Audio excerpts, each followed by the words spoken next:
Welcome back. Two illegal immigrants were arrested last week for allegedly raping a 14-year-old girl inside a school in Rockville, Maryland. It is a huge story that all media outlets should be covering, but you haven't seen it on the big three network newscasts, ABC, CBS, and NBC. They did devote tons of coverage to the fake report by Rolling Stone in 2014 that members of a fraternity gang raped a female student at UVA. Bill O'Reilly puts the mainstream media on blast for their shameful blackout of this important story. That is beyond anything I have ever seen in my 40 years plus of journalism.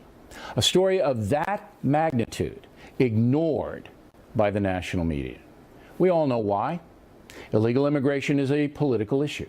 President Trump has made the apprehension of undocumented criminals a top priority.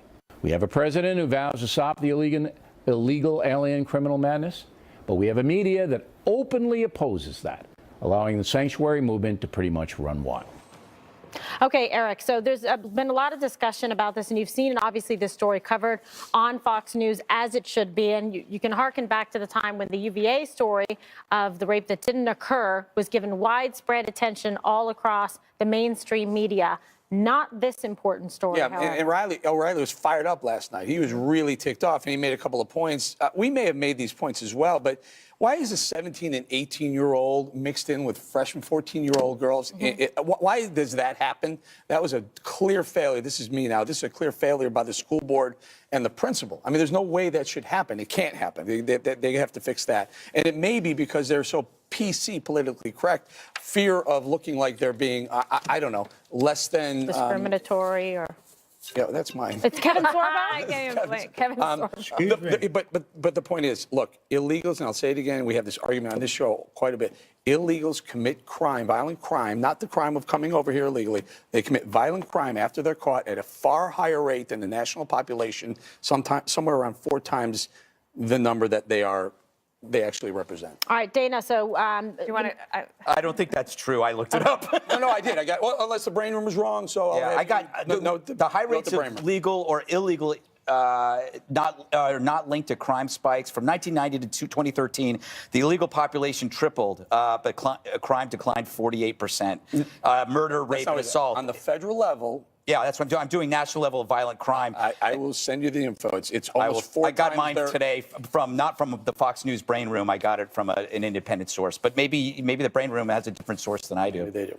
But one rape, the UVA rape, was false, but it fit into a liberal feminist narrative, yes, which is why it was widely reported and accepted. Plus, you have the argument that whether or not it's false, it doesn't matter because it's true somewhere else. That's the article they always use. And to your point of why it happened, romantic progressive ideals won over common sense. So they were allowed to take 2 18-year-olds, mix them with young girls because they said they couldn't speak English, so they couldn't go to a higher grade. So they thought, oh, let's help them, when in fact, without seeing with their common sense that this was a bad idea. Yeah, but I mean, there's a huge problem there, Dana, in terms of why are they entitled then, to get that education at the risk of public safety and at the expense, personal safety of young, kids in the school. Well, it might be a law that has to be revisited. Yeah. It was in 1992 that the Supreme Court decided, based on a resource issue, that it wasn't about a public safety, it was about resources and expenditures.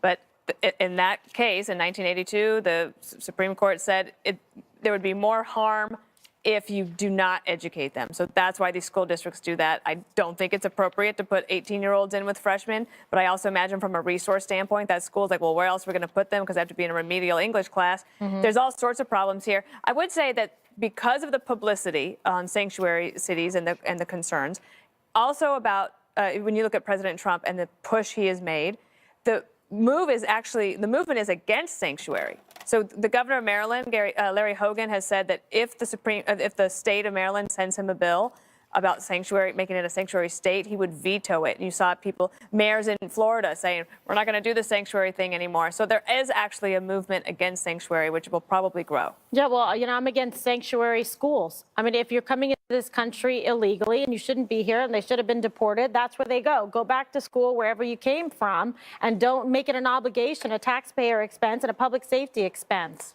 So that's the county I live in, Montgomery County, probably the most liberal county in the country. It's not surprising to me that they downplayed this. It got very little local coverage, I might add, in the Washington Post and the local newspapers. It should have gotten covered. It should be covered by the mainstream media, as you call it.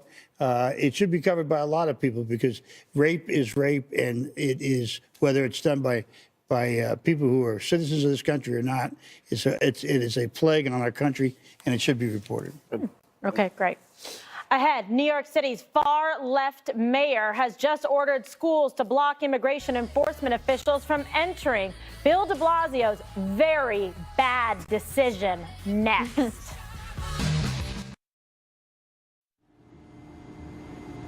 My name is Amanda, and I smoked while I was pregnant. My baby was born. Bad decision next.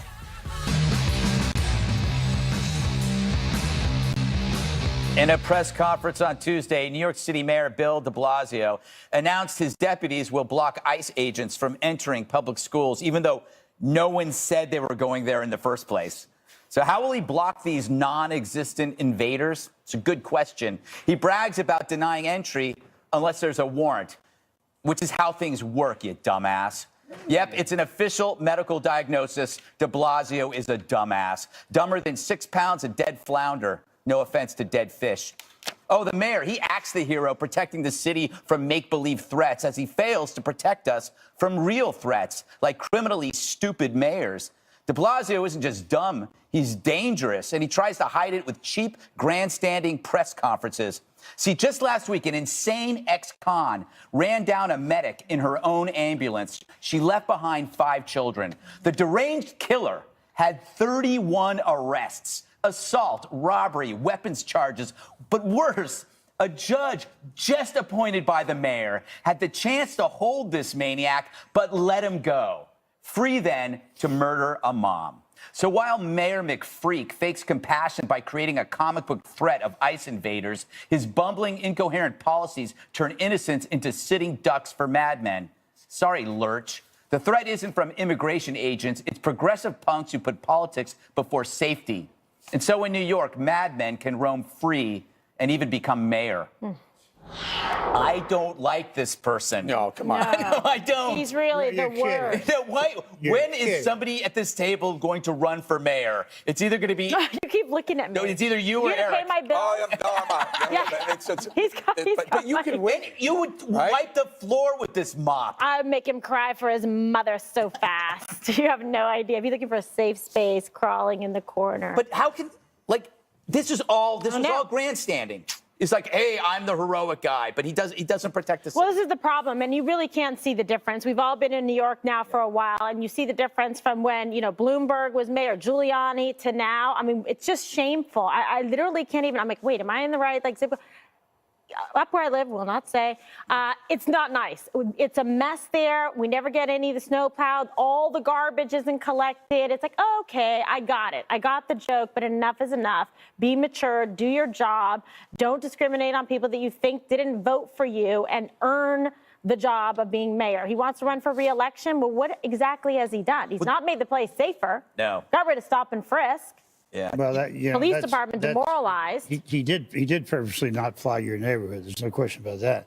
He started off in poor neighborhoods because poor neighborhoods before were always plowed last. But leaving that aside, what is wrong with having to have a warrant to go into a school?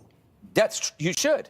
You should, right? Yeah, definitely. Right. I agree with you on that. You should have a warrant. No, the point is, that's standard procedure, so he wasn't saying anything new. It's like, we all know that. You need a warrant. He was doing it for his own local PR purposes. Exactly. So it gives him, people in New York like, oh my gosh, ICE was going to come into our schools and take away children and separate families. No, nobody said that was going to happen. But having put that out there, then it was like, oh, then somebody else has to prove that it's not happening. Yeah. This happens a lot in our discourse lately, not just on that issue, but also it helps him nationally with the left. So he's got a big election coming up. He's going to want support, and he probably wants a future in the Democratic Party. This can help get him there. The question is there a future in the Democratic Party for him, and what level and where? I don't know. And does he make way for, I don't know, Kimberly against Hillary? I think that would be an amazing run for mayoral. Gil versus Hill. Gil. You know who's running What a thrill. Bo Dietl. Yes, but I just said that. Oh my Did God, you say that? echo. Yeah. I'm sorry. Are you for Bo Dietl? I love Bo Dietl. Well, let's just all agree that he's the worst mayor that ever walked the planet.